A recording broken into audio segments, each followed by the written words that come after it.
उद्धव ठाकरे साहेब.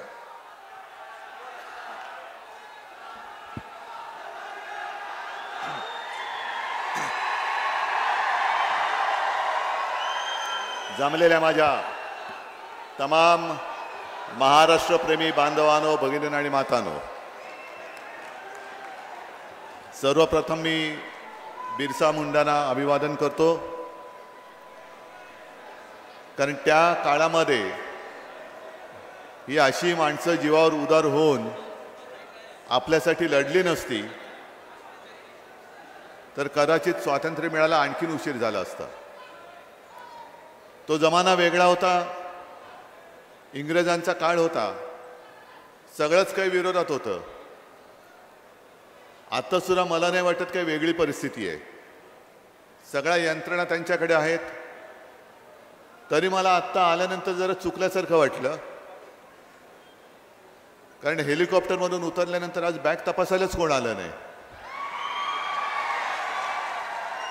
आणि मला वाटलं अरे आपलं महत्त्व एवढं कमी झालं, आपली बॅग नाही तपासत म्हणजे काय. ठीक आहे, तसं पाहिलं तर हा मतदारसंघ जालनामध्ये येतो आणि गेल्या वेळी तुम्ही करून दाखवलेले आहात. कल्याणरावांना मी संभाजीनगरच्या सभेत शुभेच्छा दिल्या होत्या, कारण त्यांनी इथे सभा लावली होती. पण वातावरण एवढं काही पटकन बदललं, वादळी वारे सुरू झाले आणि हेलिकॉप्टरच उडू शकलं नाही.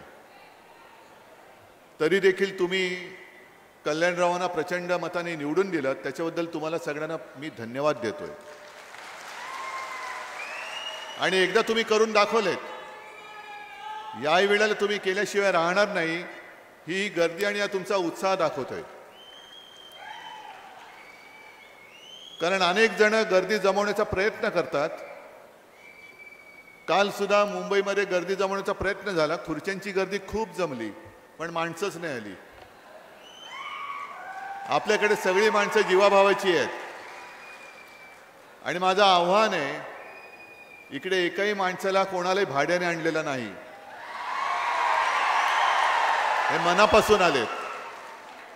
या सिल्लोडमधली हुकुमशाही, दडपशाही, गुंडागर्दी गाडून टाकायला, जाळून टाकायला आलेली आहे.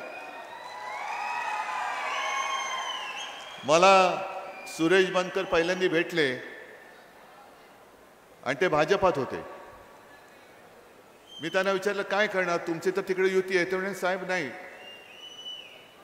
खरं पाहिलं तर गेल्याच वेळेला आमची पंचायत झाली, आपली युती झाली. ही पंचायत त्यांची नाही तरी माझी झाली होती, पण तुम्ही उमेदवारी दिली, आम्हाला काम करावं लागलं. आता सुदैवाने आम्हाला सुटकेचा मार्ग दिसतोय. म्हटलं निवडून येणार, 100% येणार. पण तेव्हा मला माहिती नव्हतं की आपला इथला आमदार एवढं उत्तम भाषण करतो. म्हणजे हे मी बनकरांना बोलतोय, त्यांचं नाही. बनकरांचं भाषण बघा आणि गद्दाराचं बघा. मला आता रोज जसा वेळ मिळेल तसं मी टीव्ही चॅनल्स आणि पत्रकारांना मुलाखती देतोय. त्यांनी मला 1-2 प्रश्न विचारले की ते मिंद्या असं बोलतात, मिंदे तसं. म्हटलं जाऊ दे, त्या मिंद्यांच्या चिंध्या होणार आहेत आता. पण विशेष म्हणजे महिलांवरनं त्यांनी प्रश्न विचारला.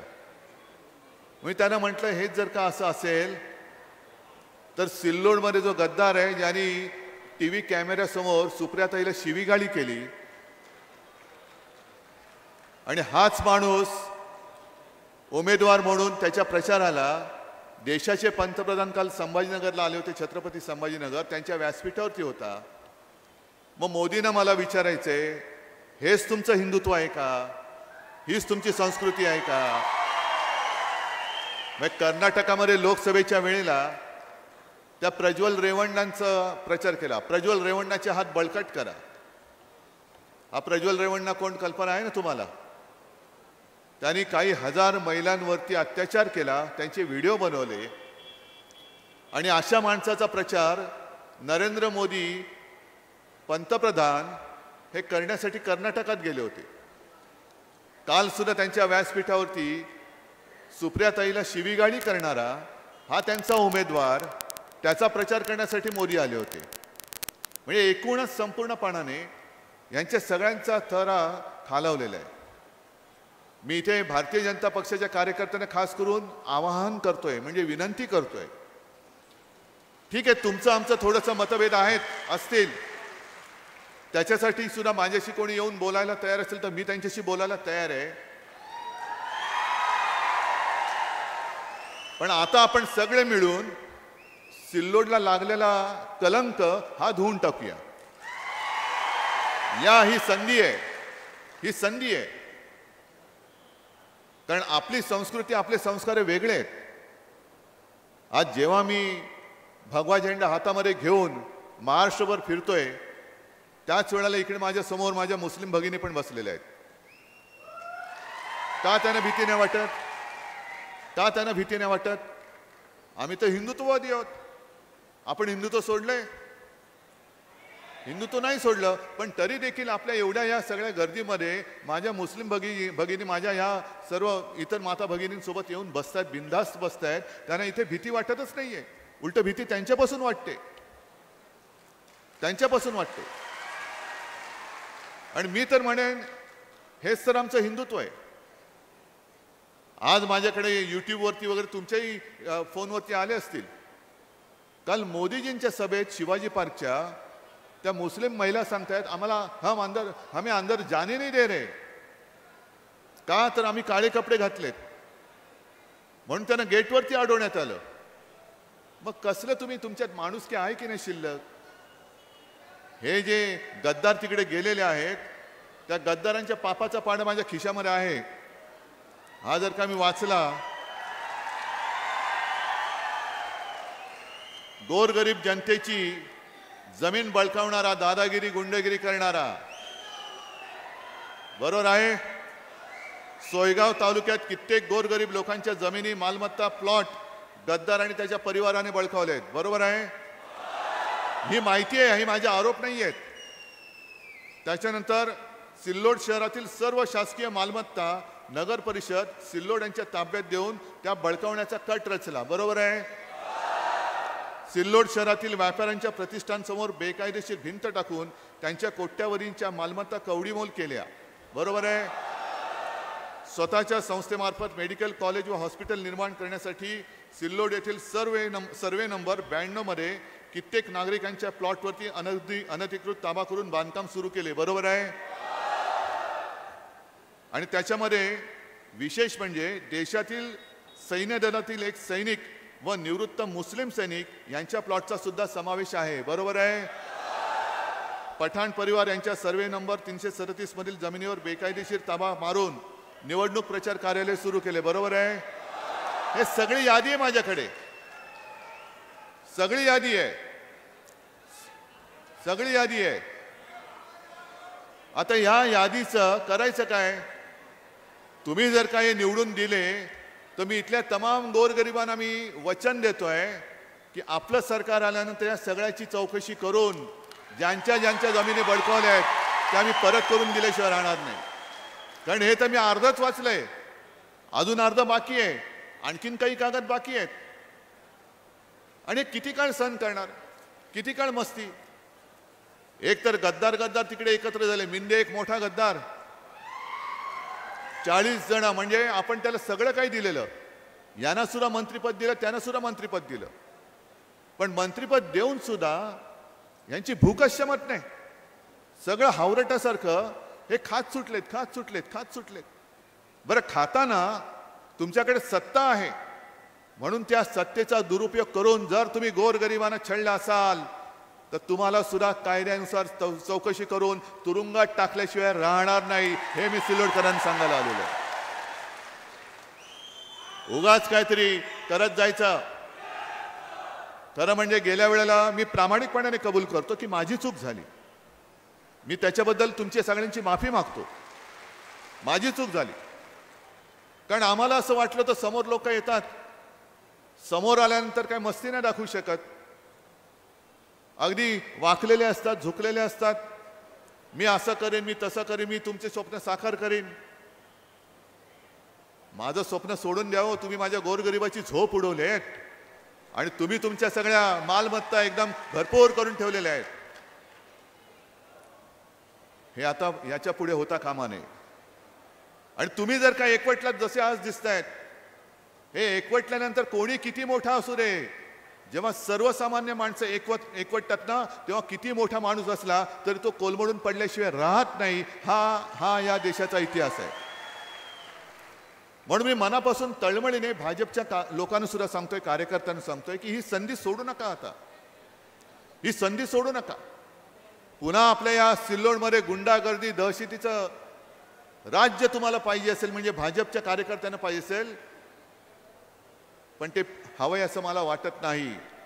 जो सच्चा भाजपचा कार्यकर्ता आहे तो नक्कीच या गुंडागर्दीच्या विरुद्ध नव्हे, ती गुंडागर्दी मोडून टाकल्याशिवाय राहणार नाही, हे सुद्धा मला माहिती आहे. चला आपण सगळे एकत्र येऊन पहिल्यांदा ही गुंडागर्दी मोडून काढूया, आणि मग त्याच्यानंतरचे जे आपले वचननाम्यातली जी वचनं आहेत, कालच संभाजीनगरमध्ये मी जाहीर केले. कारण मराठवाडा, विदर्भ, उत्तर महाराष्ट्र, कुठे कुठे जिथे जातोय तिकडे एकच सगळ्यांची ओरड आहे, सोयाबीन सोयाबीन सोयाबीनला भाव नाही. इकडे सोयाबीनवाले किती शेतकरी आलेत? सगळे आलेत ना.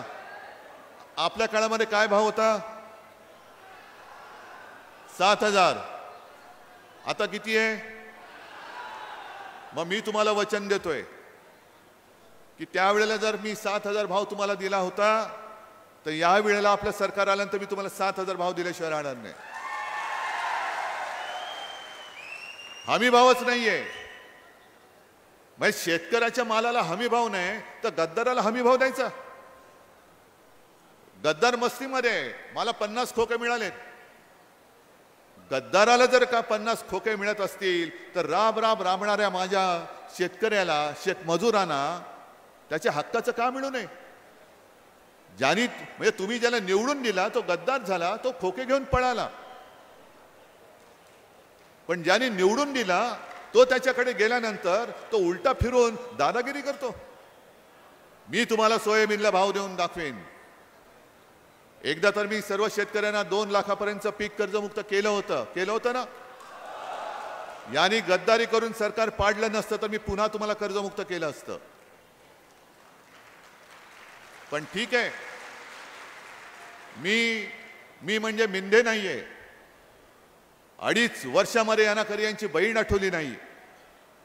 निवडणुकीच्या तोंडावरती लाडकी बहीण म्हणून 1500 रुपये देत आहेत. तुम्ही 1500 रुपये मिंदे तुमच्या वडिलांच्या खिशातले नाही आणत. हे माझ्या शेतकऱ्याच्या हक्काचे पैसे आहेत, हक्काचे पैसे आहेत. अरे तुम्ही 1500 काय देताय? आम्ही तर यांना 3000 देणारच आहोत. पण त्याच बरोबरीने मी महिलांच्या रक्षणासाठी खास महिलांचं, म्हणजे पोलीस अधिकारी आणि पोलीस शिपाई सुद्धा असलेली पोलीस स्टेशन सुद्धा मी महाराष्ट्रामध्ये बांधणार आहे. 5 आपल्या जीवनावश्यक वस्तूंचे भाव, तेल, तांदूळ, गहू, साखर, डाळ, या सगळ्या वस्तूंचे भाव शेतकऱ्याचं 1 रुपयाचं सुद्धा नुकसान होऊ न देता मी पुढची 5 वर्ष स्थिर ठेवून दाखवणार आहे. मी सगळं विस्ताराने आता बोलत नाही, कारण आणखीन माझ्या 4-5 सभा आहेत. थोडंसं उमेदवारांना विनंती का केली, कारण वेळेचं गणित जुळत नाही. मग तुमच्यासारखीच लोक 2-2, 3-3 तास माझी वाट बघत बसलेली असतात. आणि आपण म्हणजे काय गद्दार नाही आहोत. आपल्याकडे पैशाचा महापूर नाहीये, त्यांच्याकडे पैशाची धनशक्ती आहे. माझ्याकडे माझ्या जीवाभावाची जनशक्ती आहे. आणि काल जे मी सांगितलं की किती शेतकऱ्यांची मुलं खरोखर शाळेमध्ये शिकतायत मला सांगा. फी भरू शकताय तुम्ही? फी भरू शकताय? आणखीन किती जणांच्या मुलांना शिकण्याची इच्छा आहे पण शाळेत जाऊ शकत नाहीयेत? मग मी तुम्हाला वचन देतोय की ज्याप्रमाणे मुलींना मोफत शिक्षण दिलं जातंय तसंच माझ्या महाराष्ट्रात जन्मलेल्या प्रत्येक मुलाला मी मोफत शिक्षण दिल्याशिवाय राहणार नाही. करा ना. या सगळ्या गोष्टी जर तुम्ही या निवडणुकीत देणार नसाल आणि भलतीकडे आमची निवडणूक नेणार असाल म्हणजे अनेकदा पत्रकार मला विचारतात की अमित शहानी तुम्हाला आव्हान दिलेलं आहे की काश्मीरमधलं 370 कलम काढलं, त्या कलम काढणाऱ्यांच्या विरोधात जे आहेत त्यांच्या बरोबर तुम्ही बसलात. म्हणजे कोणाच्या बरोबर बसलो? अमित शहा तिकडे मुफ्ती मोहम्मद सईद बरोबर बसले होते, मेहबूबा मुफ्ती बरोबर नव्हते बसले. मग तेव्हा कुठे गेलं होतं यांचं सगळं हे राष्ट्रीयत्व आणि हिंदुत्व? बरं, 370 कलम काढलं हे काश्मीरसाठी महत्वाचं आहेच. आजही मी त्याचं कौतुक करतो, मला काय त्याच्यात गैर वाटत नाही, कारण काश्मीर हा आपल्या देशाचा अविभाज्य भाग आहेच, अविभाज्य भाग आहेच.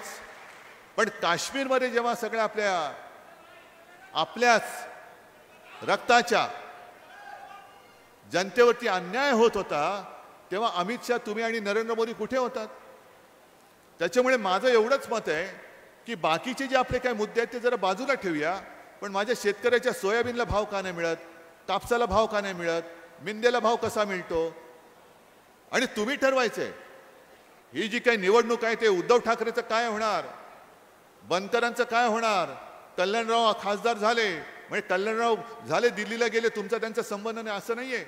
का कल्याणरावना तुम्ही खासदार केलं? कारण आपल्या देशाचं संविधान वाचवण्यासाठी म्हणून आपण ते केलं होतं. तसंच का बनकरना आपल्याला आमदार करायचंय? कारण ह्या सगळ्या वचनातल्या वचन दिलेल्या गोष्टी या मला पूर्ण करण्यासाठी मला सुरेश बनकर आमदार पाहिजेत. या सिल्लोडमधली गुंडागर्दी संपवण्यासाठी मला सुरेश बनकर आमदार पाहिजे. आणि मी जे बोलतो ते मी करून दाखवतो, आणि जे करता येण्यासारखं असेल तेवढंच मी बोलतो. म्हणून माझी वचनं जी आहेत ती बाकीची दिलेली आहेतच. पण एकदा तुम्ही या गद्दाराला पाडा नाही असा गाडा की याचा पापाचा पाडा, याची पूर्ण चौकशी करून तुम्हाला भयमुक्त आणि दहशतमुक्त करून याला तुरुंगात टाकल्याशिवाय राहणार नाही, हे सुद्धा मी तुम्हाला वचन देतोय. आणि त्याच करता ही निवडणूक केवळ उद्धव ठाकरे, सुरेश बनकर, महाविकास आघाडी अशी नाहीये, तर तुमचं आयुष्य तुम्ही कोणाच्या हातात देणार आहात हे ठरवणारी ही निवडणूक आहे. तुम्ही तुमचं आयुष्य, तुमच्या मुलाबाळांचं आयुष्य, त्यांचं भविष्य हे छत्रपती शिवरायाच्या मावळ्याच्या हातात देणार आहात की तुमच्यावरती दादागिरी, गुंडागिरी करणाऱ्या गद्दाराच्या हातात देणार आहात, हे ठरवणारी निवडणूक आहे. मी सांगण्याचं काम केलं, उत्तर तुम्ही द्यायचंय. आणि मला खात्री आहे, मी तर बोलतोय, तुम्ही भोगता आहात. आणि हे आत्तापर्यंतचे जे काही तुमचे अनुभव आहेत, तो अनुभव लक्षात आल्यानंतर तुम्ही काय करणार आहात, कोणाला निवडून देणार आहात?